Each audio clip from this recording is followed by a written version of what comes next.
up, Willie B? What's up? How you doing? Pretty good. How about you? I'm good. I talked to your buddy yesterday. Oh, did you? Zach? Yeah. How was that? It's good. He's going to give me a loaner and let me try it first. Okay. Because, see, I live right here. I mean, I'm right here close to him. Yeah. So he's going to bring me a rig down, let me try it and goof off with it first before I go spending all that money you have spent. Yeah, that's a good idea. I hope it lasts longer at your house than I did at Britt's. So typical Clint, he brings me a simulator. We take it out of his truck. We bring it in my house, and he leaves. They don't nobody tell me how to turn it on. They don't know nobody tell me how to get races. They don't nobody tell me. So Elliott, I know you well enough to know you love computers about as much as I do. Like, you better have Willie B on speed dial because it is confusing to get up and going.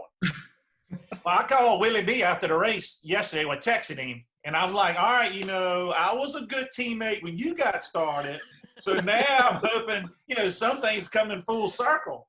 So now that he screwed up and didn't change his cell phone number, so I still have it. So I'm going to try a rig, and as long as we can get it plugged in and turned on, then I might have to lean on him a little bit. That's true. Yeah, you helped me a lot. So I got to help you back.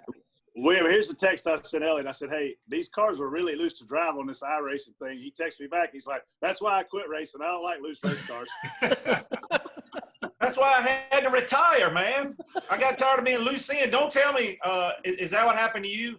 All your iRacing stuff, Brett, were you loose in the whole time? I was looser off than I was in, but I didn't understand the throttle thing. That's where William's going to have to come in. And William, Elliott is very computer illiterate unless he's learned a lot in the last 15 months when I hadn't seen him as much. So, he's going to wear you out. I'm just warning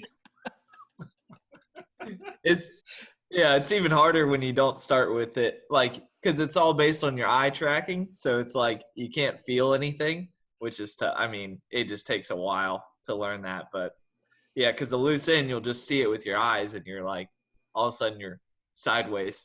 Backwards. So I'm okay with that because the games I play now, video games, it is all based off your vision. So that was actually a question I had for you.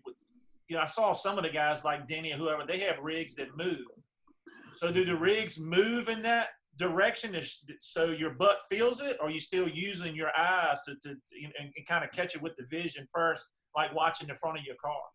Yeah, so for me, I just use it with my vision, but like Denny's got that rig that basically moves, and I think it yawls out a little bit. So like it has like lateral movement. So it kind of, I guess, gives you that sensation. But I've tried a couple of those. I mean, obviously they're super expensive, but I don't think you're ever going to get the feel that you would have in your car. So you just have to, like, I use the steering wheel in there to kind of know where I'm at with that. And then, you can kind of visually see that. And that once you get used to the front of your car, like you said, you kind of adapt over time. Can you take Elliott and put him in a room and like him follow you? Like, how does that work? Yeah. Oh yeah, for sure. Like we had a session up this past week with Jimmy and Chase and Alex, and we just kind of, you can learn a lot from just following somebody and kind of being in the same like chat basically. So like I've got an esports team, so I just get one of my guys to run laps with me. We kind of learn off each other that way. So that helps probably the most of anything. I saw some guy, like I think it's Denny's guys, maybe I can't remember their names, but like they had looked like SMT data, like throttle trace and steering degree angle. Like it's crazy. Like I mean, obviously that helps, I would assume. It does. I mean, I don't use the data on there because I'm so fed up with the fact that we have to use data every race weekend. I'm like, I don't want to have to look at, like, they tried to get me on that this week, and I'm like, dude, I'm about to get off. I'm about to just rage quit and turn this thing off because I hate looking at graphs and throttle traces. I mean, iRacing's already got that. When you're in the sim, you can look at your own stuff. So I don't think it's worth looking at a bunch of data, but. So, Brett, I've got to tell you this. So I texted William yesterday, and I wanted him to give me a direction because obviously he's fast, and I know because of how good he is, but he also would have knowledge of what rigs to use. So I'm like, William, which rigs are good? Because obviously the ones that Clint Boyer and Brett have are broke. I don't want that kind. Or the one Kyle Busch has, he sucks at it. I don't know, he's a pretty good driver. So I don't want that rig. That was my first text to him. I want one that works. Oh, I think mine was me. I don't think it was a rig. I think it was me. I sucked at it. 100% you. Oh, it was not good. But have you been watching the races on TV, Elliott? So I have. We watched both of them from flag to flag. My son is eat up with it. He likes watching the iRacing better than the real racing. I mean, we watched it flag to flag. So that's kind of got my curiosity up because he wants to kind of get in it and play and do things. And I'm thinking, man, that's a way for me to show him, some different things about racing and kind of show him kind of what I did because he never got to really see, really what I did when he was so young. So that got my curiosity up. But he loved watching it. Now, he liked Homestead better because there was a wreck every 10 or 15 laps as compared to what it was at Texas. But he enjoyed both races. He didn't like Timmy bumping William out of the way because he knew William and Daddy were teammates. So he was pulling for William this past weekend. But he definitely watched and liked it. I keep picking William to win, and he keeps screwing it up. Maybe it's you jinxing. I had a couple people text me like, that damn Timmy Hill, he cost me $300. I'm like, me and Freddie had 100, and I had you. And that's the second week in a row you've dominated this thing, and then we don't win the race. Appreciate it. Hey, we're working together still. It's so funny because me and Freddie will pick a guy in the front, and I pick you, and then we have to pick a guy in the back, and we ended up I pick Clinton, he picks Bubba because they're nowhere to be found in these races. Bubba's machine is broke too, isn't it? Is his broke? He'll blame it on something. I'm not sure what it's going to be, but he'll blame it on something. So, William, how many hours a week are you doing this right now to get ready for these races? Like, are you practicing all week for this stuff? So, definitely the first week, I think I took it, or I guess I practiced a lot because I was a little nervous. I was nervous that a lot of guys were going to be a lot better than, I assumed them to be. So, the first week I was nervous, and then I kind of got a lay of the land, figured out who was good and whatnot.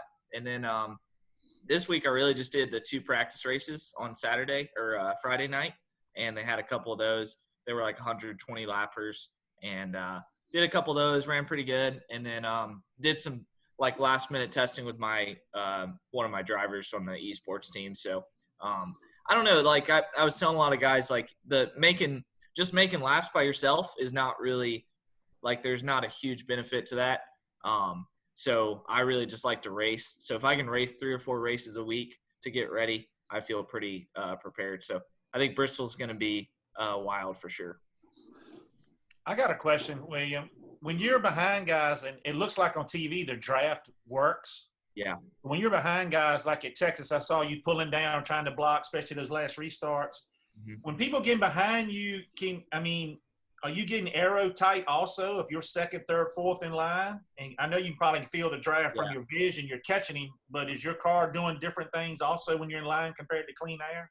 So it's slight, but they actually took the arrow effects down from – so the first week we did that replacements race. I think Freddie was probably watching, and it was like Josh Williams won, and the arrow effects were really bad. So like the second place car would get a draft, but it would be like you'd lose the nose twice as bad with it. So they kind of took that, they kind of lessened that by like, I guess, half basically made it like the old low downforce package where the guy behind has, a chance, but the draft is twice as big. So that's why I was blocking, because those guys have such an advantage. Like it's like 0.2 faster if you're in the draft at Texas. So that's cool that you can feel that and kind of play that as well. Yeah. How hard is Bristol going to be? Oh, it's going to – just trying to avoid the lap cars. I feel like somebody's going to wreck and be in the middle of the track for about a lap, and the leader's going to come by and just clobber him. You could say Daniel Suarez. Well, you know who it's going to be. That actually happened right in front of me. I was like – it flashed before my eyes. I was like oh. Wow, that was pretty impressive. So, like, a driver like Elliott's good at Bristol. Like, can he get on there and be better at Bristol than a guy that's not? Like, but I guess, are your favorite tracks in real life your same favorite tracks in this game? I would say so. I mean, I would say, like, my weakest tracks on there are still my weakest tracks in real life. Like, Bristol's not one of my best tracks. So, I think it shows up there, I would say. I mean, you got to get loose to the loose end, like you guys were just saying. Like that's one of the hardest things about iRacing. It's like going in the corner and kind of keeping your hands straight like you would in the real car, but you don't really feel that true loose end, so you just kind of go ahead and turn the wheel, and then all of a sudden you're sideways. So that's tough. I mean, especially for Bristol, I feel like guys gonna have to learn that. Have you have you raced a lot at Bristol yet, or run it some this season, getting ready for this race? So back in the off season, there was they had like they call them fixed races. So there's like everyone has the same setup, which is what Sunday was. So I ran a couple of those in the Xfinity car, and it was fun. I mean, it was good. It was pretty normal Bristol things. You kind of run the top. You know, they don't have the PJ1 on the bottom, so you can run the bottom for maybe a lap or two, kind of like it was a couple years back. But yeah, so it's a top dominant racetrack, I would say. That's what I was wondering, because Homestead was not. You know, you guys ran the middle to the bottom, and nobody ran up. You know, like we do in the race. So I was wondering if Bristol was the same way, or the computer kind of gives you more of a better line to run. Yeah, and I think honestly, there's going to be a lot of bumping and banging because it's not real defined. Like Homestead, the reason I think Homestead was a really good race is because like we didn't quite run the bottom because that wasn't the fast way. So like everybody's kind of fighting for that seam, and that's what created a lot of good racing. I think is kind of having a not clear defined groove, kind of having two grooves. So what's too wide going to be like at Bristol with these cars on restarts and stuff? I think so. Like, you know how like you'll come off the corner at Bristol, and if you get a little tight, like if that guy comes off the wall at all, you can come together. So I think there's going to be some of that. So like guy on the top's coming with a big run, and the guy in the middle is kind of trying to run his line, and the closing rate's really fast. So I think there's going to be a lot of that. I'm hearing heat races, so I think that'll be fun. I think a shorter race would be better, honestly. I think Homestead was good because it was a little bit shorter. There's really no need to have a long race on there. There's definitely a lot of cautions in the first one, and the race yesterday, the first wreck should have been a caution. There were 20 guys wrecking, and I was going nuts, and we just kept going. I was like, man, is the tower sleeping on this thing or what? But I guess that was for TV. Yeah, Kyle Busch was rolling around there with no front bumper, no front end. I was like, I don't know what just happened. And then Michael McDowell, I don't know if they ever showed that, but Michael McDowell, he missed the start of the race, but we ran an extra pace lap, so he ended up being the leader. So, like, we took the green, and we're all blown by him as he's trying to let the field go. I think that's what caused it. That's funny. We were all saying that if Dale Jr. or Danica had been a lucky dog position in that first wreck, that we would have got a caution. Yeah.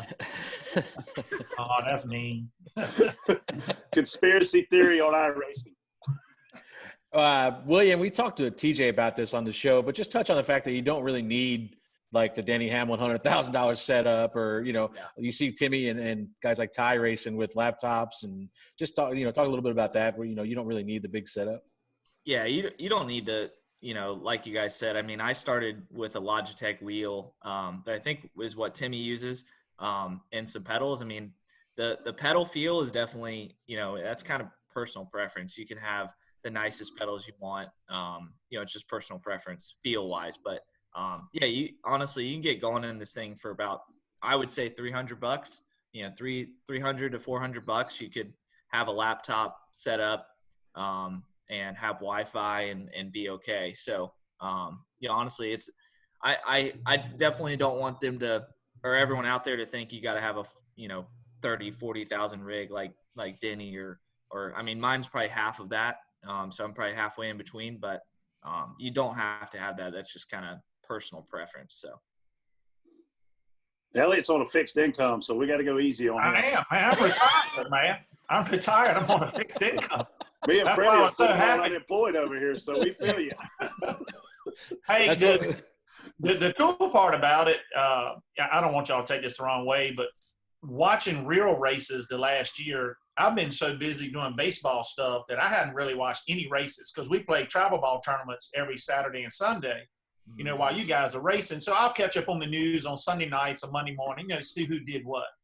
But with everything shut down, I'm really glad you guys have done this iRacing deal. I got people at home texting me that I wouldn't think would watch iRacing event that absolutely love it. They just want something in their life that has something to do with racing, and we've thoroughly enjoyed watching it. That's why I've kind of got the bug now going, damn, this is something I can do, and I can hit something, and it ain't going to hurt nowhere near as hard as the last time I hit a real ball. So I can try this out. So I'm looking forward to crossing that bridge.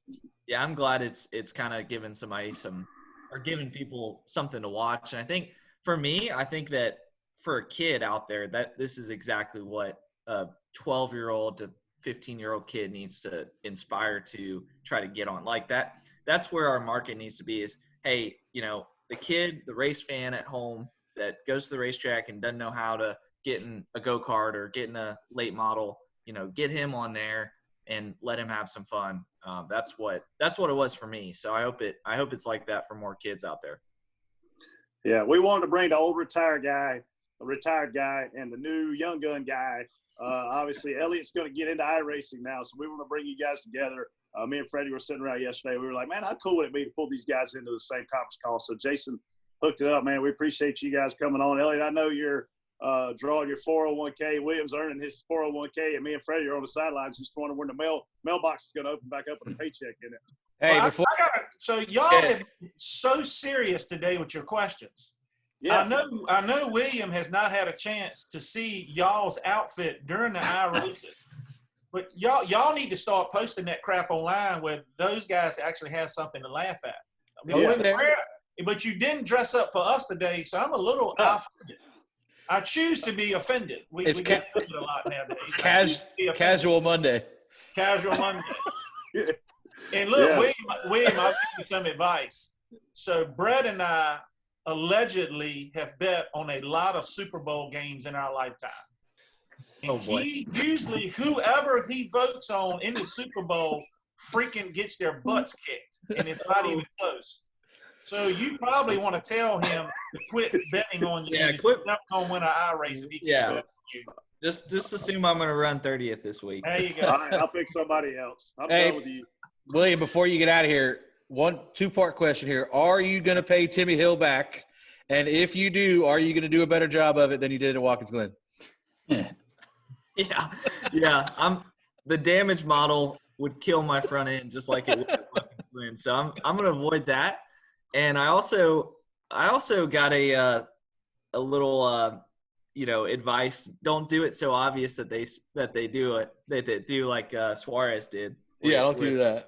Kick you out of the race. So I don't know. I got to be careful about it. But if he's holding me up, I guess we'll take care of it. I don't know. We'll see. I don't know. He always races good. I was pissed off after the race. I was so mad. But everyone's so like, was I. Taking it too serious. I'm like, everybody's taking it serious. You're racing. Like after about 3 hours of sitting on the couch, I was like, okay, all right, I'm fine now. But no, we'll see what happens. Hopefully we just lead the whole thing. 10-4. I'm looking forward to watching it, or maybe being a part of it. Depends on when I can get my stuff in. I don't know the qualifications. I don't know who I'm supposed to call, but I think I'll get all this information later. I think Denny and William have a lot of influence, so I would channel everything through your Virginia buddy Denny and obviously William. Okay. It's fun watching some of these guys, though. I don't want to mention any names, but some of these guys hit so much stuff every lap. It brings a lot to the program. It does. It's one kid. I don't know his first name. Afalo or Philo or something. He hit something almost every single lap. Talking Chicken Alfredo? I have no idea. It's a Frito or something. But he hit something every lap. He brings a lot to the program. You got to have that part of it. You got to have entertainment. Even the people helping me in the race get so distracted by all the people wrecking, they start laughing. Like we're coming to do our green flag stop, and they're laughing because everybody's wrecking getting on pit road. Hey, great question. What the heck do y'all have to do, like getting on pit road? Like how much are you in control of what's going on as far as your pit road speed limit and all of that? How does that work? Yeah. So it's easier than real life, obviously. So you have a pit road speed at the top of your screen there. And it's kind of funny. So if you go above 45, it has this little it just says slow down, exclamation point, right underneath the 45. So you just have to try to keep 45 all the way down. And if it's just like our stuff, if you got a segment, so it's in segments, so it's the average of that segment. Okay, it is. Yeah. Okay, segments. So, but getting on pit road with your brake biases, because you run a lot of rear brake to get the car to turn, and then you have to get on pit road with. See, Elliott's already having a panic attack. Already sweating. Real break, that's not good. I'm writing all this down. Speaking of Super Bowls, Elliott, William and I were in Cosmo last year in Vegas. Freddie was with us. And William sits down wanting to play blackjack. Typical story of us teaching somebody how to play blackjack. They win all the money, and I lose all mine teaching them. Same thing happened with Clint William about 10 years ago. Clint sat down. He borrowed $2,000 from Elliott. This is a true story. He started off playing $50 a hand. By the end of the night, he had $20,000 in front of him. Oh, my gosh. And he still made me pay the bar tab. That's the crazy part is so Brett taught me how to play blackjack. And so Vegas made me – so I won all this money with Brett. I think it was like 2 nights before the race. And so I went back to Vegas for this appearance in January, and I'm like, man, I'm going to go to the exact same table, do exactly what Brett taught me to do, and I lost like $300 right away. I'm sorry. It doesn't work all the time. Oh, fellas, we appreciate y'all jumping on. I know Elliott's not busy, William. I know you are. Me and Freddie don't have nothing to do, so if y'all want to do this again, man, just hit us up. We're bored to death. Sounds good. Hey, Willie, keep your phone on, man. Keep your phone on. Absolutely. I will. All right. Y'all have a good one, Freddie. I love your background, man. Good job. Awesome, dude. How about this? Is this side better? Yeah. Oh, that's way better. Way better. All right. Oh, Lord. All All right, see you, dog. Appreciate right, it. Yeah, anytime. Y'all call me anytime, man. I don't have to do from 8 in the morning till 8 the next morning. That is baseball. But look, William did scare me. He acted like his deal was $15,000. He said half of 30. He said half of 30. He did say that. 15. That's no good. The one they sent over here was $6,300, and that's why but that was broke. That was broke. I don't want one that's broke. I want one that's fast. I want one that's fast. All right. I need traction control. That's what I need. I need soaked tires. There's one come with soaked tires. All right. See you, brother. Yep. See y'all. Later. Yep. I'm leaving the meeting.